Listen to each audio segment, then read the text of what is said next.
Whether it was the bushfires in Australia, whether it was the downing of the plane in Iran, whether it's about the impeachment crisis, whether it's coronavirus, almost every story now has an element of mis or disinformation connected to it. That's Claire Wardle, the co-founder and U.S. director of First Draft, a nonprofit that trains journalists how to combat mis and disinformation worldwide. Claire says the problems journalists are confronting overseas rarely get any press coverage here in the U.S. Certainly, the conversations in America do not recognize what this looks like globally. In fact, the conversation seems to be stuck in 2016. While we've been talking about the 4-year-old threat of fake news, Claire has been watching whole new categories of threats go unacknowledged. When people would use the phrase fake news, I would say, well, most of this stuff isn't fake and most of this stuff isn't news. If there's anything Claire can teach us, it's that most of these threats are so new, we're at a loss for words. How do we deal with a genuine photo that's 3 years old?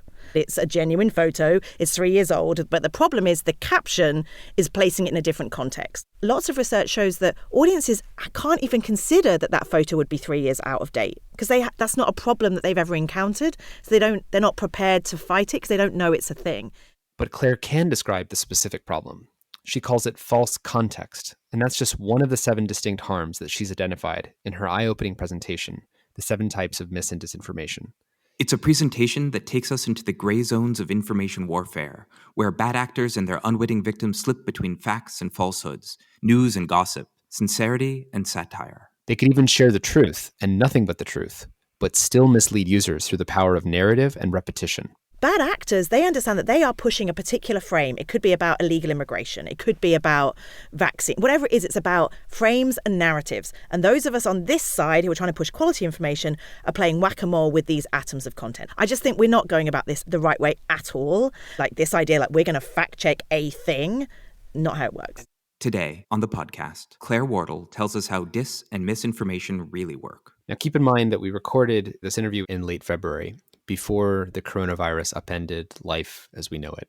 Now that we've all retreated to our homes in this collective attempt to flatten the curve, this conversation about misinformation has never been more important because how we understand what the coronavirus is and how dangerous it is and what we should do and how do we help each other is all mediated on screens.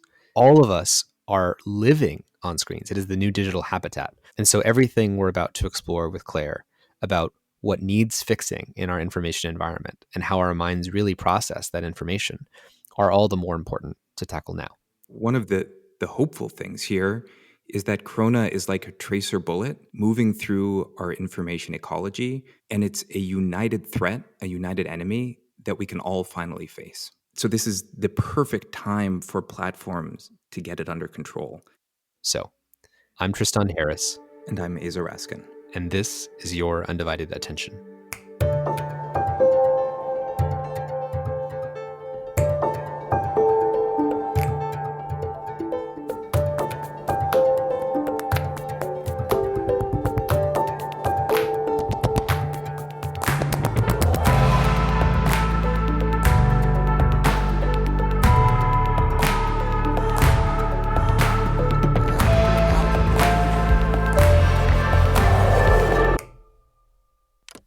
I actually have a PhD in communication and I thought I was going to be a professor for the rest of my life. I was researching user-generated content. So how did newsrooms verify content that came in from the audience over email? And so it was a very niche research topic and I thought nothing of it. And then the plane landed in the Hudson River in January 2009 and the head of BBC News Gathering called me and said, not one of our journalists in the newsroom knows what Twitter is. And somebody tweeted a picture of passengers on the wings and we didn't know how to find that picture, how to verify that picture, or knew whether legally or ethically we could use the picture. Can you leave academia and help train all of our staff around the world on how to do this? So I called my mum and said, I'm going to leave academia and that nice pension. And so for the last 10 years, I've been traveling the world training people. And then 3 years ago, the question of how do you verify information online became a thing that a lot of people cared about. I think what's interesting is 10 years ago, I started my career teaching journalists how to find content and how it was going to open up their black book, how they'd be able to get different voices, all the things that we loved about this concept of what social media would bring. And now I'm training journalists to say, stop, be really careful. Those sources probably aren't who they say they are. I mean, in 10 years, it has been a 180-degree shift, and it's kind of astonishing. And so what woke you up to this shift? You said 3 years ago, something shifted. What was that? So First Draft was founded in 2015 as a project of Google, actually. Google recognized that journalists were struggling to know how to verify, particularly images and videos online. And so First Draft was founded with very little money to say, can you just build a website to help journalists? We taught journalists how to do geolocation on a video. How can you independently assess where something has been filmed? How can you do digital footprinting? How can you look at metadata to understand where a photo has been taken? So we still use those same training materials now, but back then it was about how can you make sure that material during a breaking news event is authentic. Now it's how do you know that trending topic is authentic? How do you know that this network of accounts pushing the same material is authentic? So the shift again has been quick, but it's using the same tools. When I first met you, I think it was in 2017, right after the election. It was at MIT, the Media Lab's fake news conference. Oh, yeah, the MisinfoCon. And one of the things I really appreciated in a world of simplicity and black and white thinking was your first desire to say, wait, hold on a second. How do we actually define an ontology, a framework for saying what's the difference between misinformation, disinformation, and these even new proliferating types of, fake hashtags, fake trending topics, all these kinds of things? Do you want to just quickly take a moment and define some of these distinctions? Because the word fake news, as we all know, is really unhelpful, and we want to have a dialogue about what the deeper stuff is. Yeah, and I think if I'm being honest, this goes back to my academic roots. I mean, I'm glad that I did my PhD, but it taught me to think about language and to think about terminology. And so I remember in my bedroom, it was kind of like November 2016, just after the election, I remember with Post-it notes being like, well, here's an example, that's this. And I kind of created a typology with Post-it notes. And at that conference, I remember putting up the 7 types of mis and disinformation as kind of like a testing ground. And somebody tweeted it, as people do at conferences, and Brian Stelter from CNN picked up the tweet and put it on reliable sources. And since then, this kind of typology has taken on a life of its own. And whilst I don't think it's perfect, it can definitely be built on, what it did was make people recognize that this isn't about truth and falsity. So the 7 types starts with satire, which interestingly, lots of people said, oh, Claire, satire is a form of art. You can't include that. Well, now we see satire used deliberately as a ploy to get around the fact checkers. So what's an example of that? So we saw this a couple of weeks ago with the Bloomberg clip where he slowed down the debate, which made it look like when he said, I'm the only person on stage that has run a business. And they basically went from candidate to candidate with reaction shots where they look stumped. Huh. And he added chirping crickets as a kind of way of saying, look, nobody could answer my question. Right. And then when people pushed back and said, that is a false video, that's disinformation, he quite rightly said, it's not disinformation. I was trying to make a point and I was using satire as a technique. Got it. So that was satire. Yeah. Or we just see people label a piece as satire. It could be Islamophobic, for example. And when people push back, they're like, we're making fun of people who are Islamophobic. So satire is now something that we see as a tactic.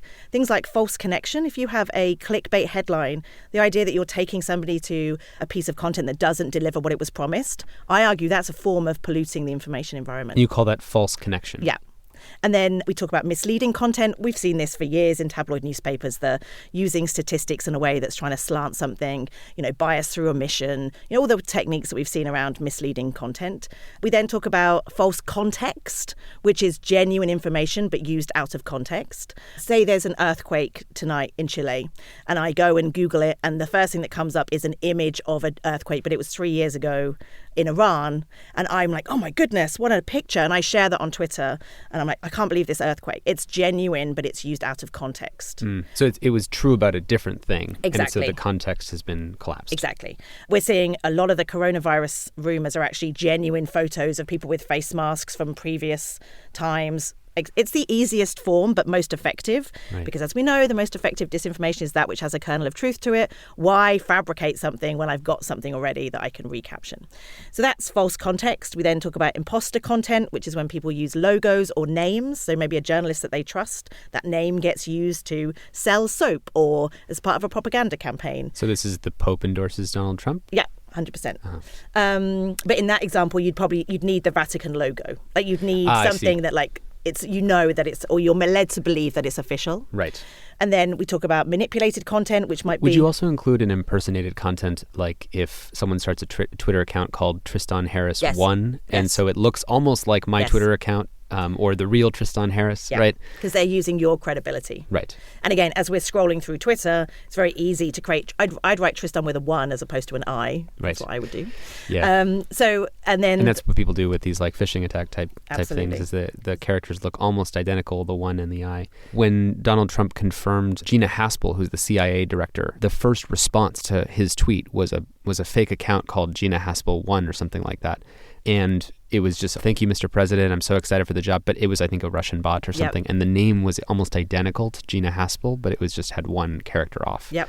And people, wouldn't know. No, exactly. And when people, I'm sure we will talk later about deep fakes, but whenever I have a conversation with someone, I'm like, why am I going to spend the money and the time to do that when look what I can do by putting a 1 as opposed to an I? I mean, there are too many ways to game the system right now with very little work.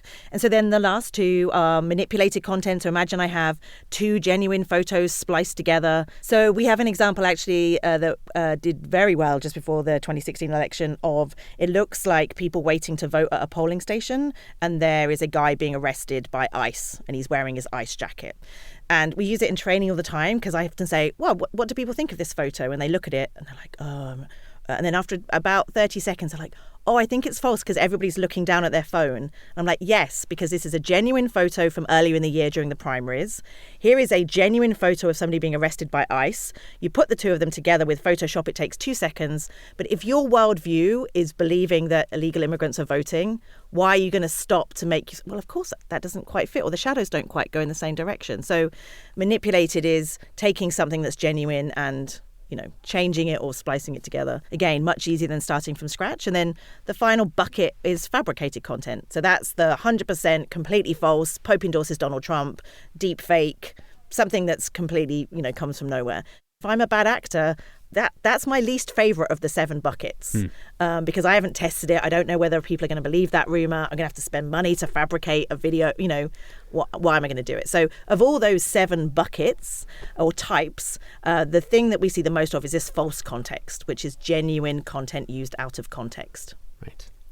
And then what is the difference in your official definition between misinformation and disinformation, just so people have that? Yeah, so disinformation is false information that is created and shared to cause harm. Misinformation is also false information, but the people sharing it don't realize it's false. So we see a lot of that during breaking news events where people see something, they don't know it's false, and they share it trying to be helpful. But actually, we have become weaponized, and that if we didn't share, if we were more thoughtful and slowed down all the things that you talk about, we wouldn't have so much of a problem. But in this whole space, the number of bad actors who are really trying to cause harm is small. The problem is us. And because the bad actors are very good at making us do this by taking advantage of our fears, emotions, all the stuff we're probably going to talk more about, then it really works. So one thing listeners should know is just when I think of Claire, I think of someone who is on an airplane flying between election to election, like swinging in with a cape. You kind of have this like SWAT team that you bring in to try to prepare news organizations in different countries around certain information concerns. What's an area of harm that you think is underappreciated, and what are some of the kind of alarmist concerns that have been overappreciated? Just to kind of calibrate, like the public debate about this topic, it focuses on fake news and then the Russian bots. Yep. And so that's kind of like, if you were drawing out a continent map, you would think that's 80% or something of the problem. I don't know, just something like that. But then the actual map, if the map is not the territory, what is kind of, where should our concerns be? So it's a great question because we obviously work globally, and I feel very lucky to do that because when you spend any time in the US, the focus is almost entirely about political disinformation on Facebook. The reality, the rest of the world, it's health and science misinformation on closed messaging apps. I think the coronavirus has made people recognize that this is much more complex. It impacts so many different topics. You said closed messaging apps, by which we mean WeChat, WhatsApp. Line, KakaoTalk, Telegram. And yes, there are some differences country to country and slightly different technologies. But the biggest learning is all of this is about human psychology. Mm-hmm. What works in Brazil works in America. And it's all about tapping into human fears. It's about tapping into in-groups and out-groups. And it doesn't matter whether it's Nigeria and it's a country split between 2 religions or India. I mean, and that's, to be honest, it's on one hand, it makes it easier to understand. But on the other hand, it's kind of depressing because you realize that it's kind of technology agnostic and it's about technology activating the worst. Right. And so Do you want to give people a little bit of a hint of some of the places you've been and how these things have showed up around the world? So after November 2016, as you can imagine, there was much more concern about this globally. And just after the election, actually, we held some partner meetings with newsrooms, 2 in the US and 1 in London, actually, with European partners. And French journalists said, we're about to go into an election. We're concerned, based on what we've just seen, that we're not ready in France. And so we worked with French partners to work on a collaboration with over 30 newsrooms who said, we don't think we can do this alone. We want to work together. So this is the election that ultimately Macron had won? Yeah, May 2017. So, and in that, we tested this new methodology, which we called cross-check. Our belief is that no newsroom should compete when it comes to disinformation, because really, journalists have never had to deal with falsity. That stuff ended up on the cutting room floor. What now is happening is the audiences are saying, well, yeah, we also care about the truth, but can you help us navigate what's false? I want people to understand this innovative strategy that you came up with, which was in an environment where there's media that is highly polarized, where the public doesn't trust different newspapers. And now let's say there's this new false information story that comes down the pike. Yeah. And if one of the, let's say the CNN of France says that's not true, if CNN of France doesn't have credibility, people aren't going to trust them shooting that story down. Yeah.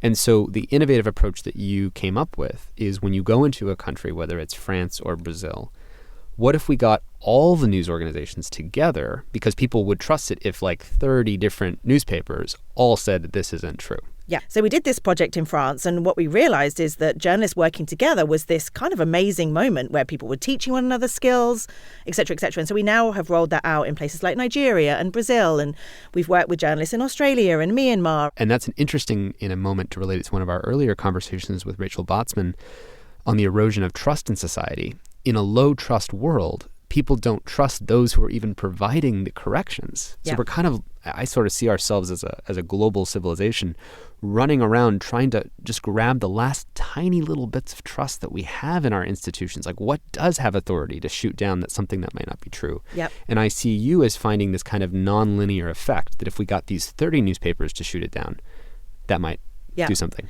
Yeah, and I actually have to I don't know people know this, but First Draft is run between myself and my sister. She's based in London. Oh, I didn't know that. And she came up with this cross-check methodology. And Jenny doesn't come from a newsroom background. And she said to me one night, she was like, I think what we should do is get newsrooms to cross-check each other's work. And I said, can I just introduce you to newsrooms? This is never going to happen. They are not going to collaborate. Nice try. And she was just like, I don't care.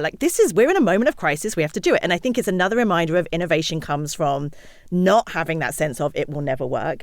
And so the very smart thing in France is, in the same way as here, where people don't trust, the Beltway or elites, in France it's the same thing. Lots of people in France say, I don't trust the Parisian media. And so we had a coalition of, yes, Le Monde and France 24 and what you would expect, but we also had Strasbourg 89. We had local newsrooms who were also in the coalition. So not only did they get to work with Le Monde and some of the big players, but they were much closer to their audiences. And is the same as the case here, people are still more trusting of local news because they're more likely to know the journalist. They feel like it's more connected to their lives.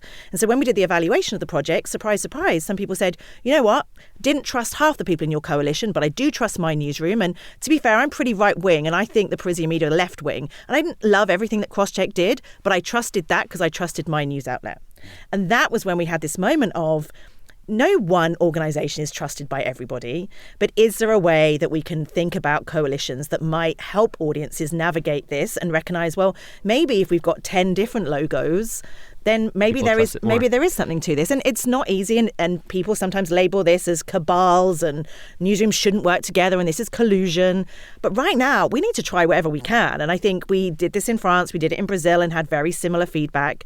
I think there is something to this. Whether we can do it in the US, for me, that's the big challenge for me in 2020. But the thing I find most interesting about this strategy is this wouldn't appear to naked eyes like it would work, because you have these newsrooms that are competing with each other and they're on opposite sides of the political spectrum. Yeah. And you said, no, actually, there's this kind of common good we need to protect here, which is the shared basis of truth and facts. And surprisingly, they were willing to sign up for it. Yeah, and I think this was because their newsrooms are very frightened about making mistakes. And I think there were many newsrooms that said, we don't necessarily have the skills in-house and we can't resource this, and particularly at the smaller local level. But I think that competition piece is, and I can't do a French accent, but somebody said, like, there's no scoop in a debunk, like in an amazing French accent. But what they were trying to say is, yes, we compete, but we compete again around the good stuff, about the investigations, stuff. Not, cleaning up a internet. I mean, excuse my language, but I think cleaning up with we're not competing on brooms. We're competing on exciting, explosive material. Yeah, and we should, and to be honest, media has always had a pool system. Particularly in TV news, you don't send everybody with a camera to follow the president or the queen. One newsroom goes and then they share the footage. And that there was that belief, which is on this, why are we all wasting time chasing? Why are we all verifying the same meme on Twitter when actually one person can do it? We can all look at the reporting and be like, yeah, we agree. Right. And that's how it worked.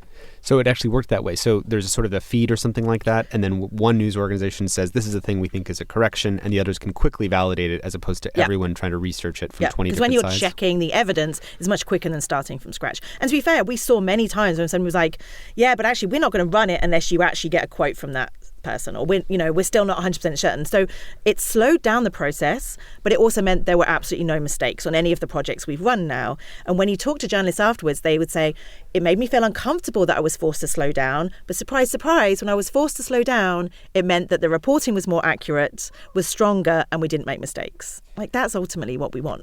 I feel like this is something that as consumers of media and information, we also have to gain a tolerance for. Like, it's almost like sugar, what's going on, right? Because sugar just gives us that immediate hit and we like it, but then we all know we'd be better off if we just probably didn't have as much.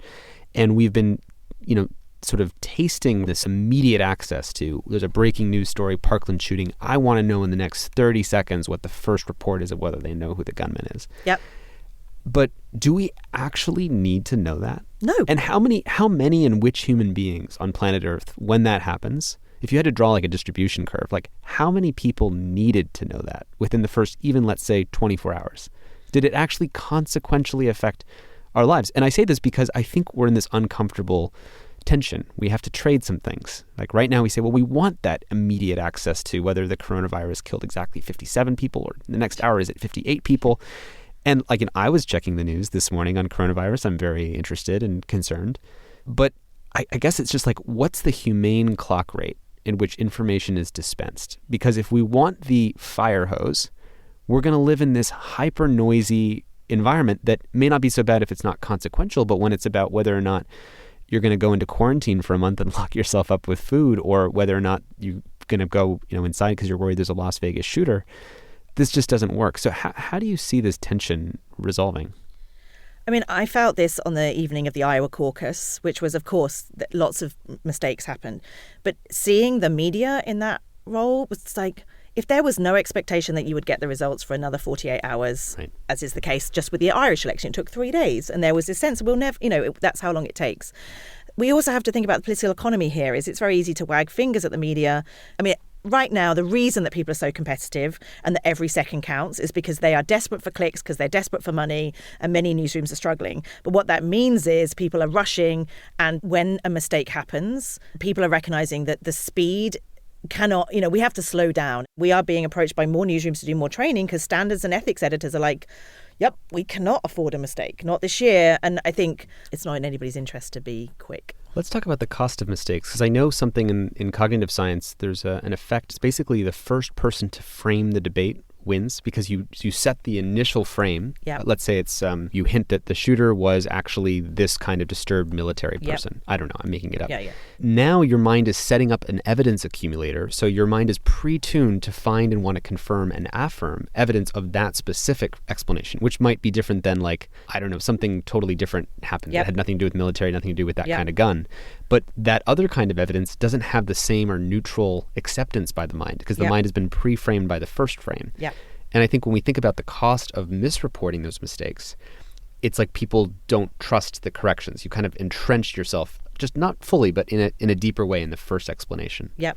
No, and there's, so much literature from social psychology about effective ways of debunking and issuing corrections. But we know it's really difficult. And we know even when you do it well, people are much less likely to share the correction. And even if you hear the correction, if you get asked 2 weeks later, you're more likely to be like, oh, I can't quite remember, but there was something, no smoke without fire. And you tend to go to the original claim. Exactly. And this is Briony Swire-Thompson's research at Northeastern University. I love it. It's just that people end up going back to the original belief. But so talk about corrections. You've learned a lot about on elections. What kind of corrections and what are the cognitive strategies for producing an effective correction in the human mind?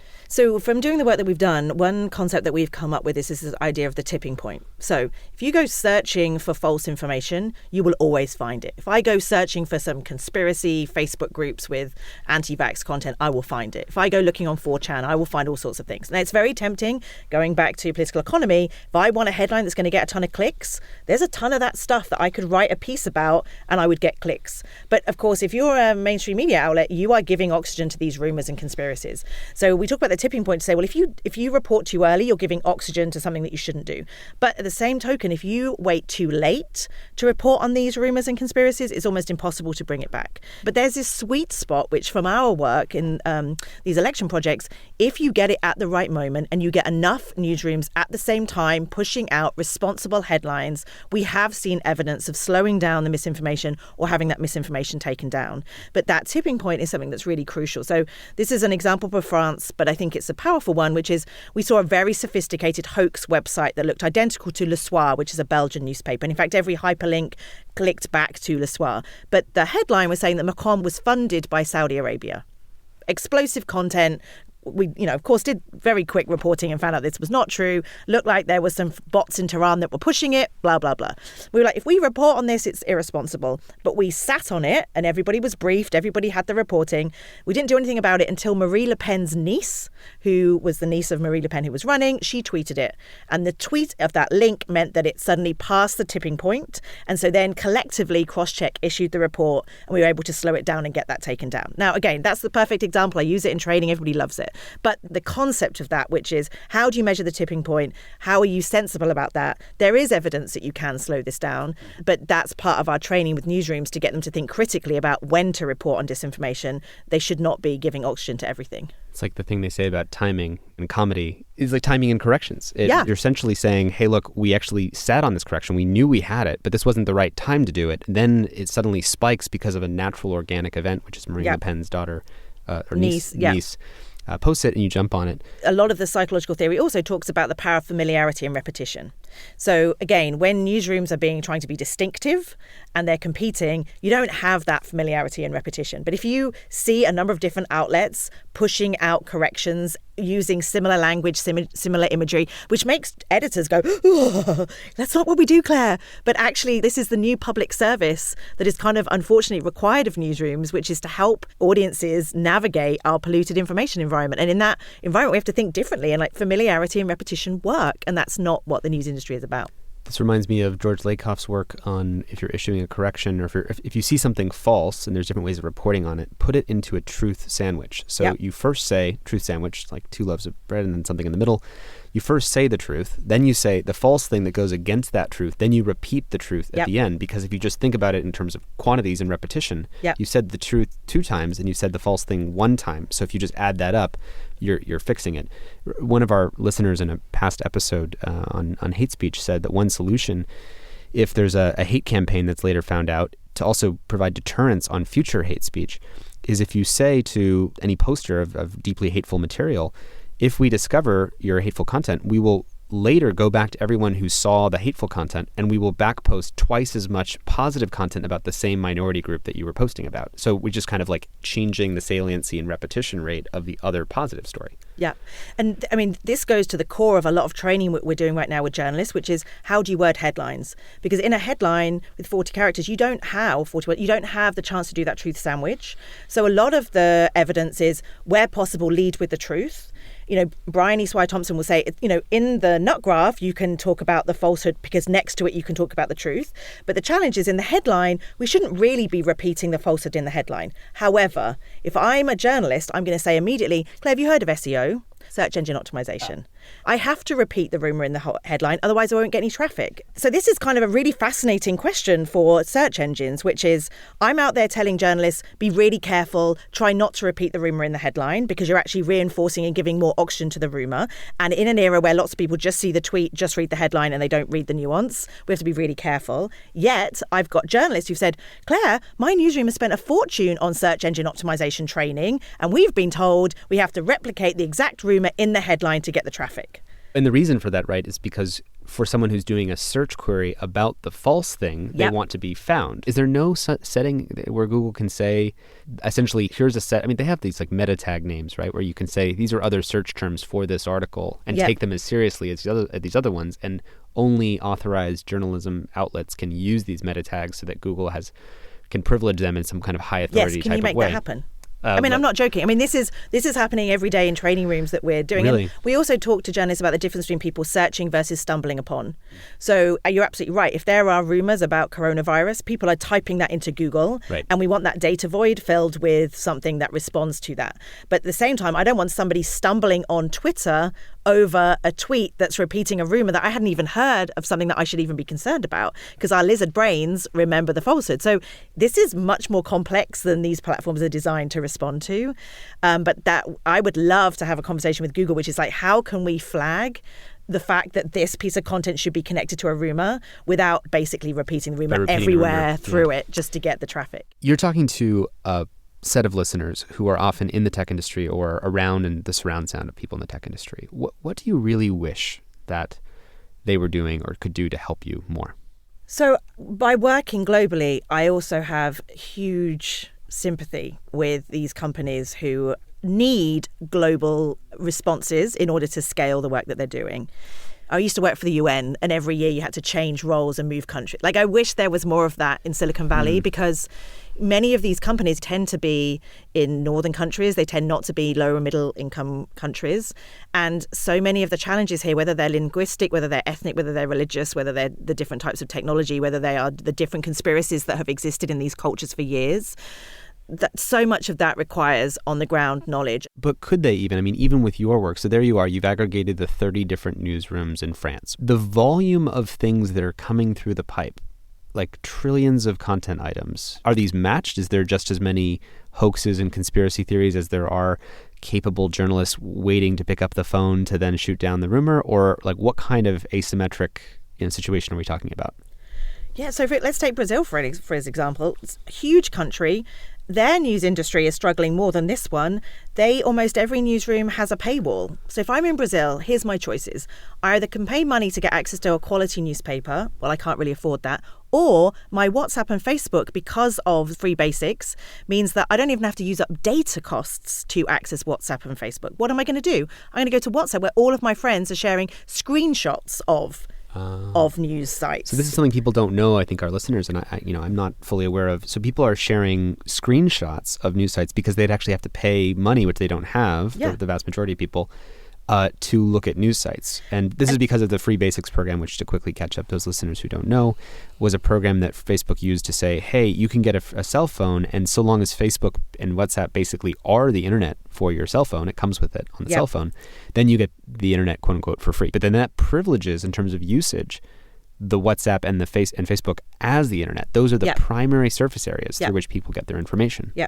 And, the number of people who are sharing screenshots of news, let's just be honest, small. The number of people who are sharing memes and old images that are used out of context. Oh, false context visuals. So, for example, during the Brazil election, we had a WhatsApp tip line. We received over 200,000 tips from the public about things they were seeing that they wanted help working out. The number one piece of content that was shared was a photo of a truck with what looked like a ballot box open in the back of the truck. And the caption was, "These ballots have already been pre-filled in for Haddad." It was a genuine photo, but the caption was false. That was not true. But it was shared everywhere. It's visual. Do you know how widely it was shared?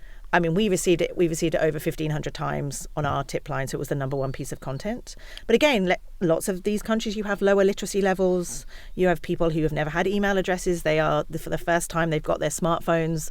all the stuff that we know. We had to learn not to take scam emails from Nigeria seriously. All the we can laugh about it, but it's taken us 20 years to kind of figure some of this stuff out. We were actually at a conference in Singapore hosted by Google, who had brought amazing people from Malaysia and Myanmar, and they were these amazing people doing the same work that I do on a daily basis. And I remember the first hour there was kind of like 7-minute lightning talks, and by the end I was almost in tears because there was just incredible story after incredible story. And I mean, people saying I'm a mum, but I do this as a fact checker because I just really care. But I see a lot of content now that makes it difficult for me to sleep. I want people in Silicon Valley to hear these stories. What I think is interesting about this is that from the outside, Facebook or Google or YouTube can say, look, we're hiring all these civil society groups. We're paying these fact checkers. We're actually doing all the work with every single nonprofit on the ground in Myanmar, in the Philippines, in Cameroon. What do you want us to do? I mean, we're now working with all the groups that have those resources and have that local expertise. But then what ultimately that amounts to is conscripting them into a feed of essentially like the worst parts of society. I think the biggest counter argument from those who are in the tech industry is like, yeah, we know there's some bads, but there's also just all these goods. And so there's some goods, there's some bads. Who's to say? Or we think that basically those goods are enough to justify this. One way we could talk about whether the good balance sheet compares to the bad balance sheet is we could say, well, how often are the goods happening and how often are the bads happening? So that's one way to do it, right? You could do it based on volume, like how much of the good is happening. A different way to do it is on consequences. What are the consequences of the good things that are happening? And what are the consequences of the bad things that are happening? Because if fake news, I think in Brazil, it was something like 89% of the people who voted for Bolsonaro had believed in at least one of the top 10 fake news stories. They were like complete crazy, like out there fake news stories. If the consequences of the bad are authoritarianism rules the world, because elections are debased and what people believe as the basis of their thinking. When your brain is believing some basic set of cognitive frames and beliefs about the world and other people and the politicians you hate, and then on top of that, your mind is looking for evidence to confirm what you already believe, if that's the cost of the bads, that's a highly consequential set of bads. I would argue that's a dark age entering set of bads. Especially in these vulnerable countries where we just shut it down. I sometimes just say, do we really need this? Is this really helping? Or is there a safe way where just, hey, look, can we just do one-on-one messaging? And that's it. Because anything more than that is just actually too damaging. It's too consequential. Well, I mean, I think the good-bad debate is, as you're saying, is way too simplistic. And actually, what we're doing here is we're experimenting with people's lives in a way that we can't stop the snowball. And I remember having a conversation with a Facebook engineer a year or so ago, and I was saying, I'm a social scientist by training, and what I worry about is we don't have longitudinal analysis. So we've got psychological experiments right now, mostly done with students in large Midwestern American universities, deciding whether or not a corrections policy works. And if so, Facebook has flags or doesn't have flags. One of my heroes is Afuma Azoma. She's a public policy manager at Pinterest. Oh. She said, I don't want people searching for vaccine information on Pinterest. Until we know what the impact is, why should we have it on our platform? And we're going to make that decision. And my worry is, exactly to your point, when people are scared, they are more likely to be supportive of authoritarian leaders because they're terrified, and the strong man, this is the George Lakoff stuff, like you want the strong father figure. So if you are terrified in Brazil about the fact that corruption has completely changed your country, you have less money in your pocket because you haven't dealt with the impact of the 2008 financial crisis, Bolsonaro looks like a pretty good deal in that situation. Same with Duterte. You could argue the same with other leaders. And so what I think we don't understand is this drip, drip, drip, drip piece. And to your point about consequences, we don't know. And so I'd rather that we stepped right back and we tested some of these things without being like, oh God, in 15 years time, we're going to say, what the hell did we do? And it doesn't mean shut off the entire internet or shut off www. Again, that's a different thing than let's create viral amplification of the fastest, least checked, most friendly to bad actor type of speech. For example, Facebook Live. I remember at the time knowing people at Facebook who were kind of saying, hypothetically, what if we created a tool that allowed people to just live stream from their kid's birthday party? Wouldn't that be great? Of course, any journalist or foreign correspondent would be like, I'll tell you what will happen immediately. It's going to be terrorists, it's going to be suicide, and they went to a dark place. And Facebook was like, no, I think it's going to be about birthdays. It didn't take very long for Facebook Live to really be deranked as a as a tool within the Facebook ecosystem because people realized it was too difficult to moderate and bad actors, or for different reasons, it was going to look bad. And that's how I feel now, which is, can we look at all of the features, all of the tools, pull back on the stuff that we know is potentially going to have more consequences, and really go with the bits that we know and have been tested to really, and I know this is very simplistic, but I think that there's so much experimentation and things like more friction, which we know from all of the research is one of the best ways of slowing this stuff down. More heuristics, more labels. WhatsApp give me more stuff to give me that context. We know some of this stuff that works. And so what I would love to see is more of that, less jazz hands about everything's going to be great. If Silicon Valley engineers could spend more time in the pub with foreign correspondents and journalists, I think we'd be in a better place, because you need some people who've experienced the darker sides of the world to say, I'm sorry, like, this is how your platform's going to be weaponized. You're always laying out so many things, and I just want to double click on several of them. One was the fear strongman based thing. I remember Brittany Kaiser, who was on this podcast, said that in Cambridge Analytica's psychological targeting, that one thing they found was that people who have the psychological characteristic of neuroticism always respond to fear. It was only fear that really had a massive impact. So they spent the rest of the super PAC's money on fear, yes. And we have a click-based system. It's a lizard brain enhancing system, and fear always works. It's a two-step process from when you're more fearful in general of coronavirus, of, what Russia could do to this country, of, whatever it is, what a foreign power, you're going to go with the strong guy. So if you just think about it that way, that you have this system that rewards fear over calm truth, then it's sort of obvious to see why you would get kind of authoritarian people everywhere all at once. And to your earlier point, this is the largest unregulated psychological experiment done in history. Yeah. Where's the IRB review board? Where's the people who said who could be hurt by this experiment? Yeah. I remember back at Stanford, if you wanted to do study with 10 people, you had to go through this incredible process to even run the experiment. And in those IRB processes, you have to go through extra steps if you're researching vulnerable people. Right. And I think about that in the global context, which is, who are vulnerable? Well, people who are newer to technology, people who have lower literacy levels, we know it. And I think that's my frustration, is that there hasn't been a recognition that we want to scale globally. And, yes, many countries have been transformed by this. And that's an important thing to remember, of course. But I don't think there's also been that recognition of there are vulnerable communities here, the communities that have been ripped apart or have religious tensions, which mean you've already got this like tinderbox. That's how I feel. Like, there are many countries in this world who I would deem as a tinderbox. And for me, this technology is the spark. Right. What worries you about how governments are responding to this, especially the countries that are tinderboxes or more vulnerable? What are governments doing? What are you seeing that works? What do you wish they were doing? So I am very concerned. We've seen the passing of some pretty problematic regulation. Who writes this stuff? Politicians who are actually terrified that they will lose an election because of disinformation. So they are not neutral actors here. And I can understand why there's been this kind of panic about it globally, and so they want to be seen to be doing something. But again, I'm a social scientist. We should not be doing any of this unless we have a foundation of empirical evidence. And we have almost nothing.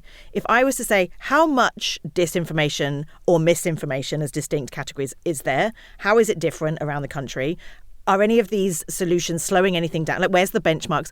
I can't tell you how much of this stuff is out there and what impact it's having on society. And it's now 2020. And most people inside the platforms couldn't say this either. And most social scientists can't say either, because we don't have the data because it's inside the platforms. But in that context, no government should be passing any regulation because we don't know how much of it is out there and what impact it is having. What I would love to see governments do is hold the technology companies to account to say, in order for us to have responsible regulation, you are going to need to work with us to allow us to audit what you're doing. We did some work last year around auditing what people saw when they searched for vaccines on Instagram, YouTube, Google and Facebook. And we paid people in 12 countries to send us screenshots. We got over, 500 screenshots. Beautiful. Because you didn't have a way to get that data yourself. No other way to see. You paid in 12 different countries. People to send us screenshots. That's an audit. Now, that's what I would like to see governments do. And I understand right now we see this tension between academics saying to the platforms, give us all your data. And quite rightly, the platforms are like, no, we're not in a position to do that. We've seen a little bit with this social science one, having to build differential privacy into a platform. It's hard.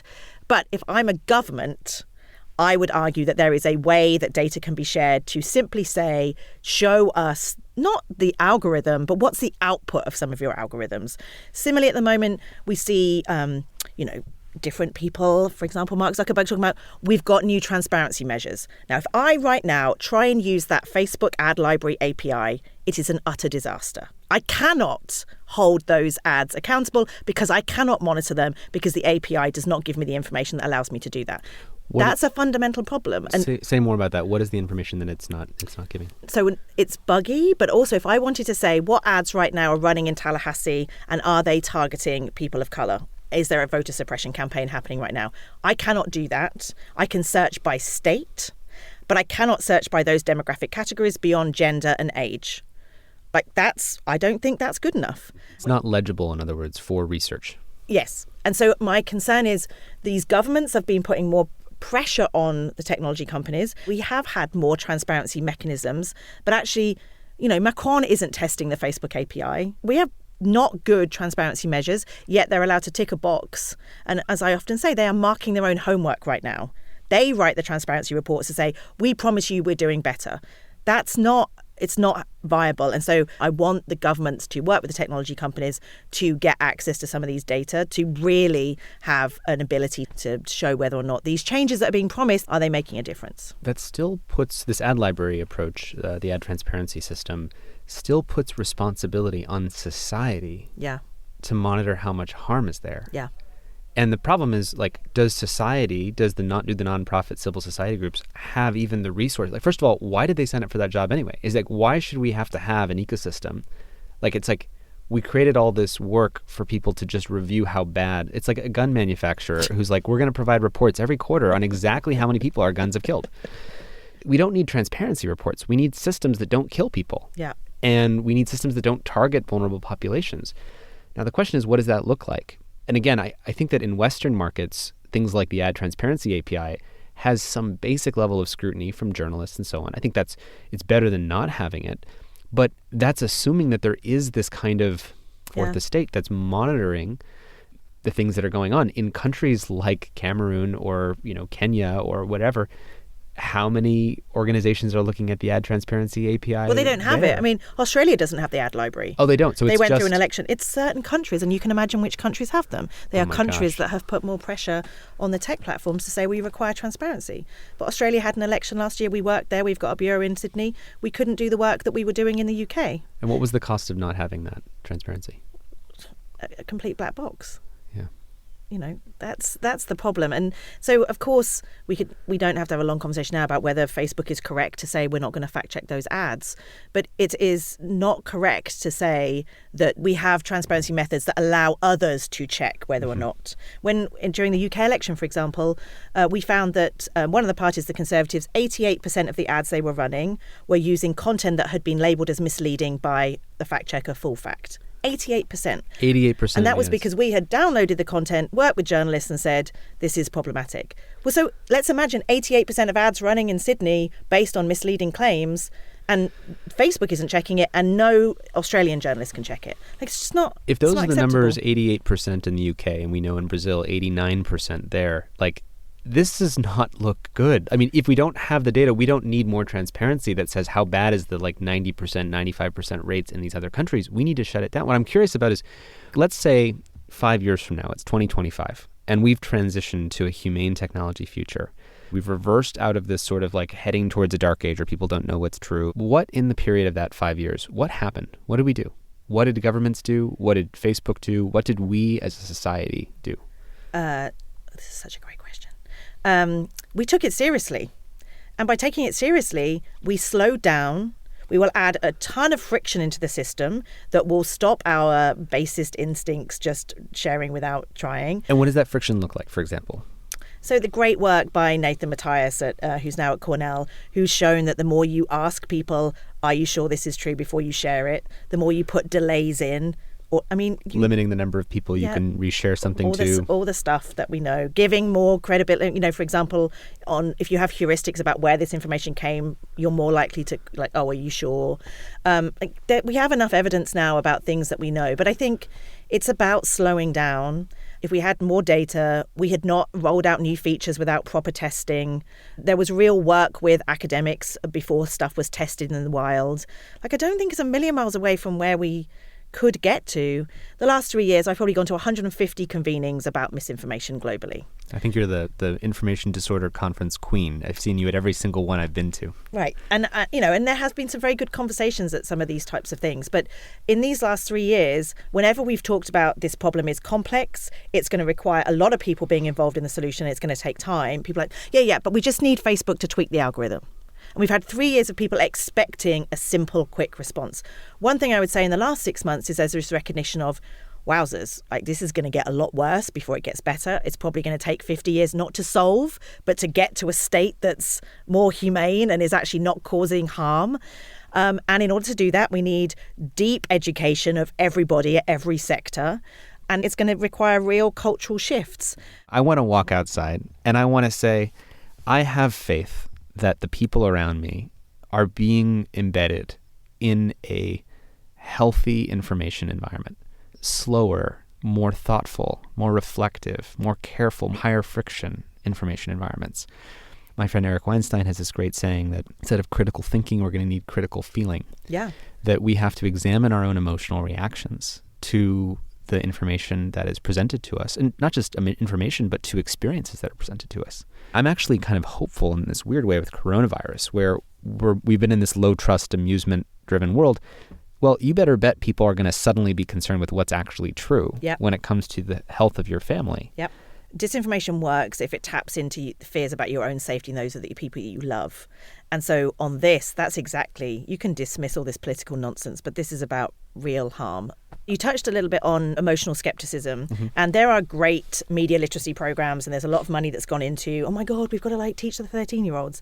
I think we know now that actually some great research from NYU, it's actually over 60 that are the biggest problem. But I wish that we could do more to teach people how to talk to one another about this.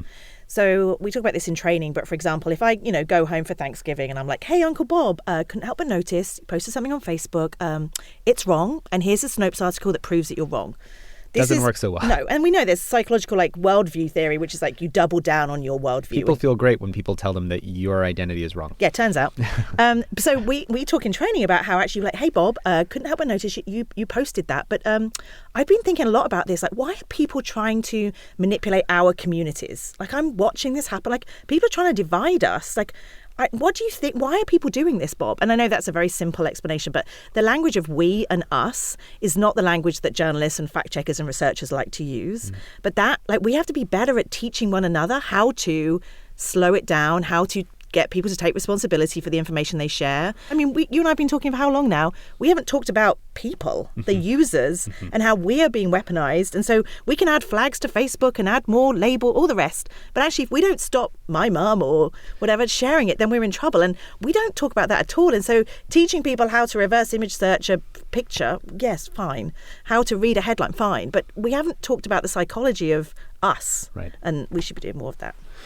There's this campaign that was brought to my attention by someone who actually helped create one of the major platforms. But the theoretical name for the campaign was We the Media instead of We the People. Because in this new world of user-generated content, you and I are the journalists now, even though we don't even think of ourselves that way, because we are the information ecologist. But instead of someone who went to journalism school, knew the training, know that you have to ask for, the opposite opinion before you publish the thing, or at least make sure you reach people with corrections, all of those kinds of basic rules, we're not operating with any of those rules. And so when you sort of do the Indiana Jones swap of we have this media environment where you had all these people who studied certain norms, standards, ethical codes, producing information with certain flaws, and then you do the Indiana Jones swap into this new environment where it's each of us are now the unpaid gig economy attention laborers who are driving around attention for free, using our own vanity and ego and narcissism, wanting to get as much attention as possible. Each of us are essentially the information providers, but we don't have the responsibility or the norms that protect us from making mistakes. So if I do something that's misleading, right, that never shows up on my reputation. Yep. Imagine if next to your, on Twitter, it shows you the number of followers someone has, the number of the people that they follow. What if it had the sort of responsibility score? people aren't going to like this, sounds like China, but if you imagine there is some notion, we could agree on some set of values, and that set of values would accumulate into a reputational score, like a credit score. Yeah. But not based on true or false, but just here are some standards, some open standards for, I don't know what those things would be. This would be kind of we work it out in real time. Like, how would technology adapt to support something like that? Because you can imagine that being built into the design of products. Yeah. I mean, I say this sometimes, which is, 30 years ago, we could be at a party and you could be very drunk. And I could let you get into the car and go. And I'd say to my friend, I hope Tristan gets home all right. Now, I would have to take the keys away from you because society has said I cannot knowingly let you get into a car drunk because that's not appropriate for society. Mm-hmm. With this, how do you say, wow, like Brian, like last week you posted at least 3 false things on Twitter. Like, it's kind of embarrassing, mate. Mm-hmm. Like I think we have to as society say we have to take responsibility for what we share. And again, I use this sometimes, but it seems simple, but like littering, like every time somebody shares something on Twitter that's false, they're like, it's like throwing a can of Coke out the window. What's the worst? Somebody's going to pick it up. We have to say, yeah, but if we all do that, we're in trouble. And I think we just haven't, because I think the audience has been completely absent in these conversations. You go to any of these convenings, like, what can the government do? What can the platforms do? What can educators do? Yep, it's like, we have to take some responsibility. And right now, I don't think there is any responsibility placed on us. I think the reason people like myself, we often turn to the technology platforms to say, you've got to fix this, is because they operate at scale. The tech platforms are the vehicles by which you would distribute this education. So if you were running Facebook right now, I know people ask you this all the time, or you're running Twitter or YouTube, what would be the way you would use that distribution vehicle to even enhance personal responsibility? So the worry about, hey, Bob, you shared 3 false things last week is it's really difficult. We don't have the AI systems right now to be able to automate that process. And a lot of this stuff is the grey stuff. So it's actually harder to do. But I mean, a couple of years ago, the Guardian newspaper started adding yellow labels to say, this is from 2014. I loved that. Yeah, it's a great example. It's like such a simple intervention. And so, of course, there's a lot of hoo-ha about would labels work, maybe they're going to backfire, blah, blah, blah. But there is research now that actually the satire label would make a difference because there's 82 different satirical sites around the world. How many do you know? Probably The Onion. Right. Like the absence of those heuristics means that Bob, you can't really blame Bob if nobody's helping him here. But if we build in friction, we add context, then I think we do the Google meta tags thing so that they can publish the article with the headline that's about the truth instead of the false thing, but the false thing still can get picked up. Yeah, all those kind of extra things. And a lot of this is how can we research in real time whether or not this is having unintended consequences. So, I mean, the labels thing I'm really obsessed with at the moment. We're partnering with Partnership on AI for a research fellow for 6 months to say, can we have a universal visual language around manipulated media?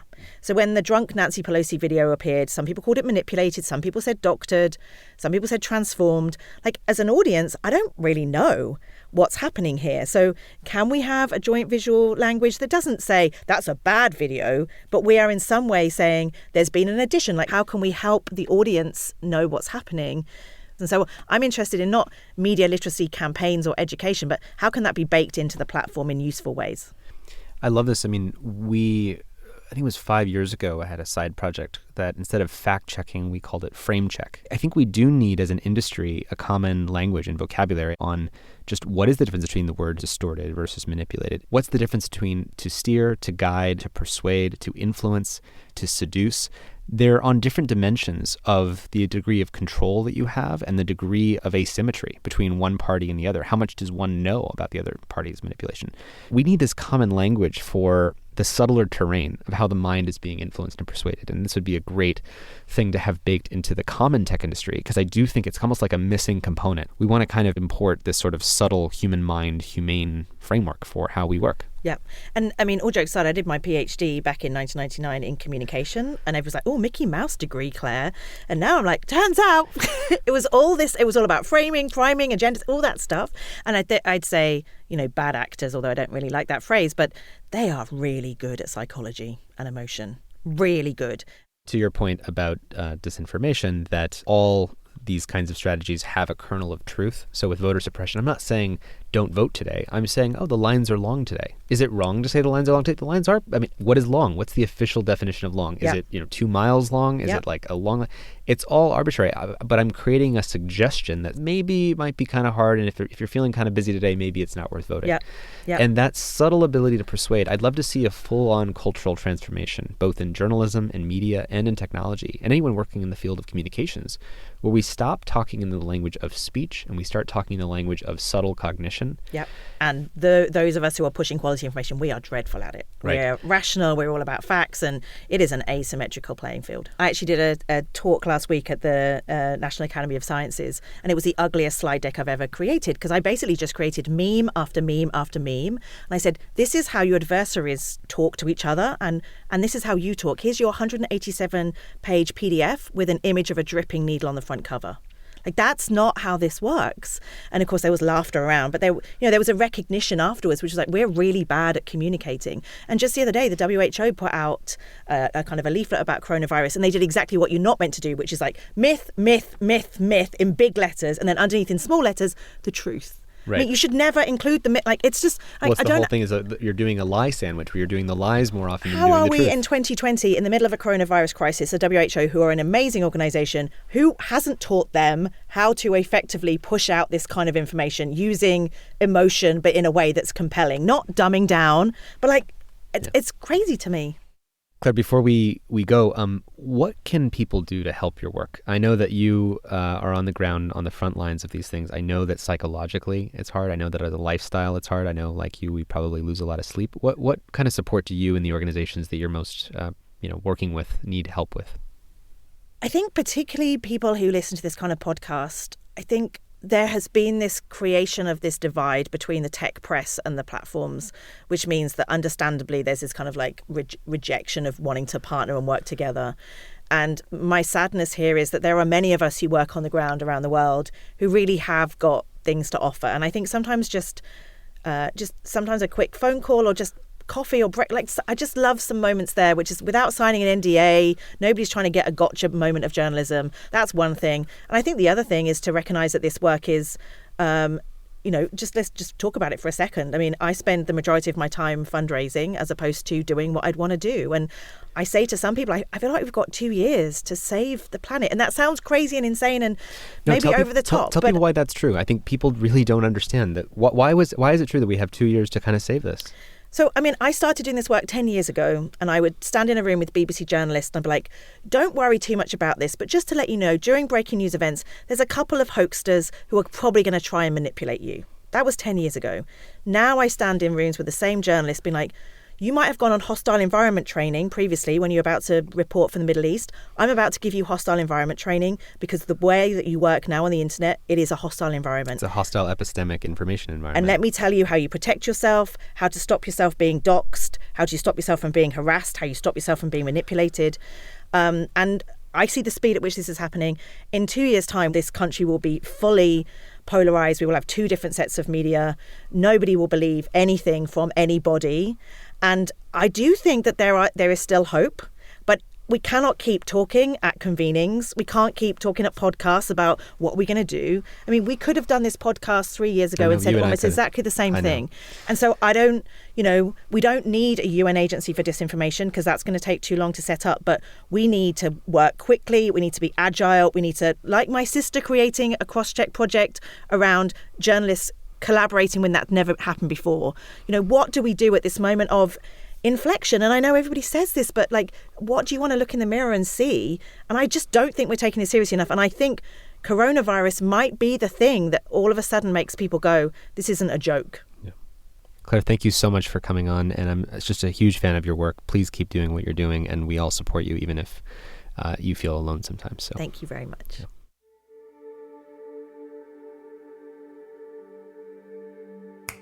Your Undivided Attention is produced by the Center for Humane Technology.